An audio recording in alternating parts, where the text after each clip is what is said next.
Good morning, everybody. Welcome to day one of BET 2025. I am Janine De Villers. I am the EMEA Higher Education Business Manager for Lenovo, supporting EMEA. And today joining me is Kati from Microsoft. Would you like to do a short introduction? Absolutely. So I'm Kati Tianen. I lead the education device business and partnerships here at Microsoft Europe, Middle East and Africa. I'm actually Finnish citizen on my origin and a teacher in my background and policymaker. So skilling is the most important topic, actually a reason why I have left the classroom back in the days. Okay, interesting. So today we have a very interesting topic. We will be discussing how we prepare students for the future of work. So according to the latest Future of Jobs report by the World Economic Forum, there has been a clear emphasis on upskilling and reskilling, specifically highlighting AI's transformative impact on the future of education. This aligns perfectly with Lenovo's AI for All strategy, where we aim to make AI accessible and beneficial to all. It is obviously essential to understand how this impacts our future generation. So this leads us to our first question. So Kati, how do you believe AI will influence the future of work for children as they grow up? I think that we are seeing one of the biggest changes in the knowledge work in our lifetime, and I think it's very often a little bit like underlooked at how big transformation artificial intelligence is. It's more similar to invention of electricity than actually internet. Yeah. It is so-called multi-purpose tool that can be utilized in so many different ways. And I think what I'm excited about now with the generative AI or bringing AI into cloud solutions like Copilot or into devices like the Copilot Plus PCs and the fantastic Lenovo devices that you're manufacturing with AI is the fact that it is making knowledge workers more productive. And what I find super interesting is that it's also helping them to save time. Yeah. So actually what the students and kids now experience is that they have to learn knowledge practices, but they have to be prepared to be working together with artificial intelligence, understand the knowledge building practices. And one thing is that the AI is not working on our behalf, it's working with us. Yes. And that's why I think the names tell it all. You as a knowledge worker, you are the pilot, and the AI is the co-pilot, and you need to be able to, for instance, assess is the information data that AI is proposing you correct or not. So this is the biggest change we're going to see in knowledge work in our lifetime. And education is the unique industry that every institution, every government has to not only think that how AI can help them to improve learning outcomes, give more time to the educators, or give time more to the researchers in universities, but also how curriculum will be changing and what we change in education so that we are preparing the this generation and next generation of the kids and students to be very fluent in the new work. Also, World Economic Forum says that 40% of the jobs will have significant changes in the next 5 years with AI. So it's not only in the future, it's here today. So based on all of the information and all of the data, what do you believe are the skills that our students or our children need for future of work? So that is interesting.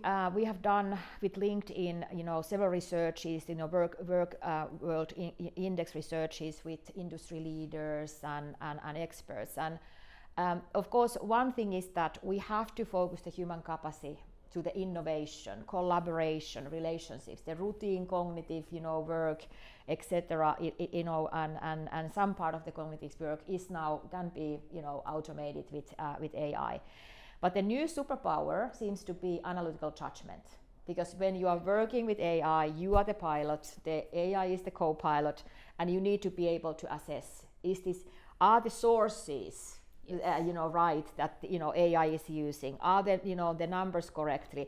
How you kind of make for sure that there's no hallucination, etc. And how do you learn analytical, judgment? Well, it's mathematics, it's reading skills. So actually, we go back into the traditional way how we can consume and assess information, how we can use logic. So these core skills like mathematical, computational thinking, reading capacity, they are at core to work with AI. And I have had many experiences, of being in situation where somebody has been using AI and thinking that you can outsource the expertise, and then actually you have not been able to assess what the AI is, proposing to you, and that's why the expertise and the expertise skills are still super and highly needed for the knowledge workers. Okay, then using AI, and AI is new to everybody. It's AI to me. I was fortunate enough to be able to start testing the capabilities of Copilot. So I would say maybe I was at the forefront of testing. But the challenge for me was prompting, not knowing what to ask. So there was this trying to figure out what is right, what is wrong, trying to get the correct prompt to get the answer that I needed. So what is your perspective on prompting? And I find it, so, with Copilot, there are multiple tools. So you have Microsoft Designer, where I try to design a tree, for example. But trying to input what I actually need was quite a challenge. So what is your perspective around prompting in Copilot? So it's a super good question, and I'm there with you. I think that we all should start our personal journey as well. This is not about that somebody somewhere is going to start to use AI, etc. And there's a lot of unlearning and relearning that you need to do. And prompting is definitely the kingmaker when it comes to use of AI. And at the end, it's only about giving instructions for the artificial intelligence, that giving your role that I'm educator or researcher. As a researcher, can you find me this information using these and these sources? So actually it is giving verbal guidance what you're looking for. What I find very interesting is that who are super professionals of giving this kind of guidance, it's actually teachers and researchers, because they give these kind of instructions for students every day. So actually many of the skills that we see in university lecturers, even kindergarten teachers, is verbalizing instructions. That kind of mindset with AI is also very good. So we need to learn as what role, what resources, are we aiding as, do we want to have a picture or bullet points or PowerPoint presentation? So we need to understand what is the outcome and how we get there. And what types of resources are there? What resources do Microsoft have in aiding and facilitating the ability to prompt correctly? So actually we are having one of the biggest global training programs launched. We are educating more than 10 million people in all industry, from coders, because this is changing coding as well, to educators. So we really want to make sure that people understand the artificial intelligence as a phenomenon, but that really is, they have like transparent view what AI is and is not. And in all those content, we also kind of have some good guides for prompting. And of course, you can use a lot good content on YouTube and a lot of social media, including LinkedIn Learning. They have amazing content for this. So it's more about being curious and finding your resources. But one caveat I have here is that actually when the Copilot PCs and the NPU devices, when they will be more advanced, they will actually start to help us with the prompting, because they understand deeper what our needs are, etc. So, but right now, that's a new super skill for knowledge worker. And in terms of education and institutions, what steps should institutions be taking towards the AI journey and preparing our students for future work? I think, Janine, thank you for asking this. This is the most important question I have. I think we have. The academic research is now showing that artificial intelligence and is really helping people to end tasks faster and with higher quality. Stanford just launched their last calendar year report of AI, and there's multiple research validating this. It's also closing the gap with the more skilled and less skilled workforce. So this AI can be one of the biggest equality projects we have. And now the challenge that we have seen in institutions is that more than 80% of educators and researchers are using AI, but most of them are using the bring your own AI. So it's not like there's not structure, there's no training, okay. The tools are not necessarily offered by the institution. More than 60% of all academic institutions from K-12 to higher education are lacking AI strategy. They don't have AI policies. So right now, we cannot turn into a situation that education systems are not looking at the equality of access to AI.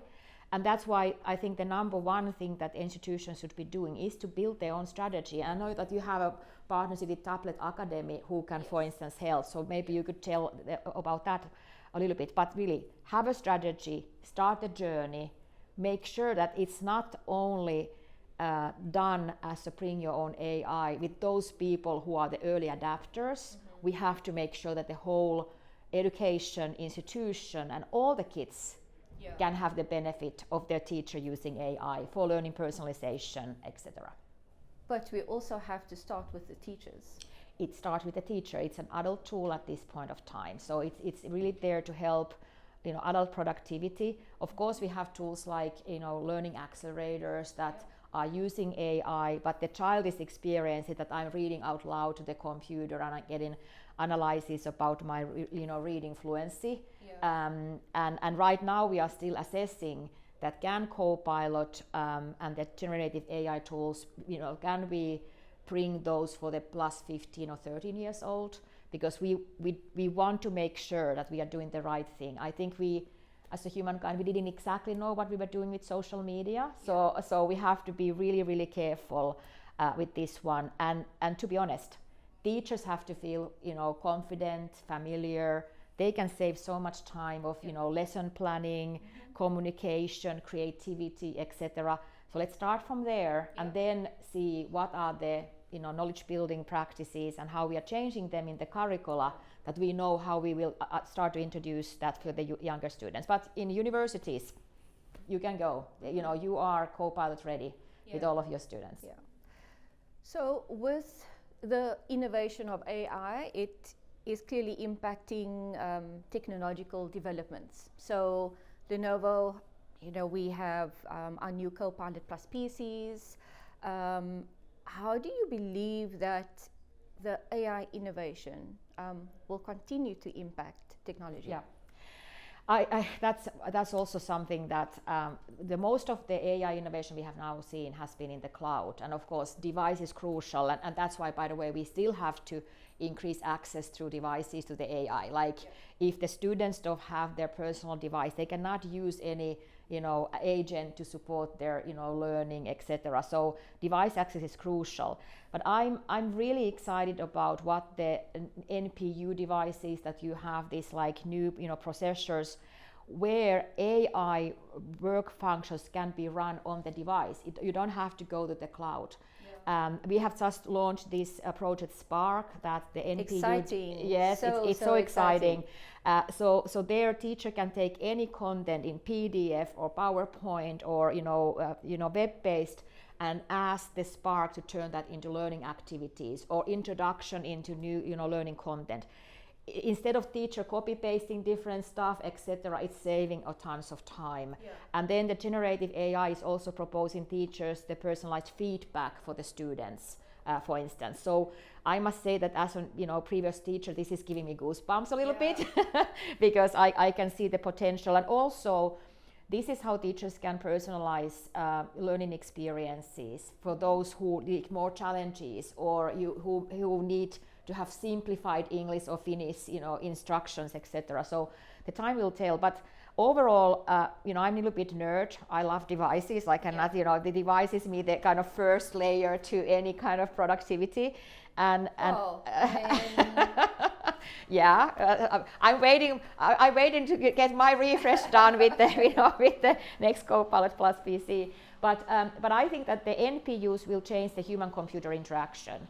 This will mean that the device is able to understand what we are experiencing while we are creating content, etc. It can help us in the future to identify deepfake, for instance. So having the AI on the device will have enormous usability benefits, accessibility benefits, and also security benefits. So that innovation journey has just started. And I think the last 2 years we have been so much inspired by the cloud-based AI innovation. Let's wait. What is the discussion 2 years from now at BET? Shall we, commit to that? Yes. So, so how much then the Copilot Plus PCs and NPUs will be bringing innovation? I know it's going to be amazing. So, finally, what is your top tip for getting started with AI? Getting started. I think that you cannot really understand AI before you get started. So if nothing else, open your Copilot chat in Ping or in your kind of modern Windows device. Start to do prompting, or start with something that is fun and interesting to yourself, like make a love poem to your dog, or browse exercise guidance, whatever that is. But then I think the next thing is exactly ask the hard questions. How we as an organization are starting to look this. What is the support we need, etc. But I think get started, and the unlearning is the thing. I personally was one of the early adapters like you, but I only used Copilot on Friday afternoons when I was totally tired. And then I was like, no, this is not okay. I use AI when I'm like out of the energy. I need to start to use AI on Monday mornings. And that break those very strong habits of knowledge building, engaging with emails, or generating PowerPoint presentations, or making kind of different documents. The unlearning and pausing and thinking that, hey, I don't rush to the way I'm usually doing. I think and pause how I can use AI, what kind of prompt I'm gonna have. So the unlearning and relearning has been a really impactful journey, but you have to think and pause. Okay. So I think that brings us to the end of our session. Yes. Thank you for the very interesting discussion, how we prepare our students, where to start. It starts with us as well. But thank you for joining us. And enjoy the rest of your time at BET. First podcast for the day, first day at BET. Thank you everybody. Thank you. Lenovo.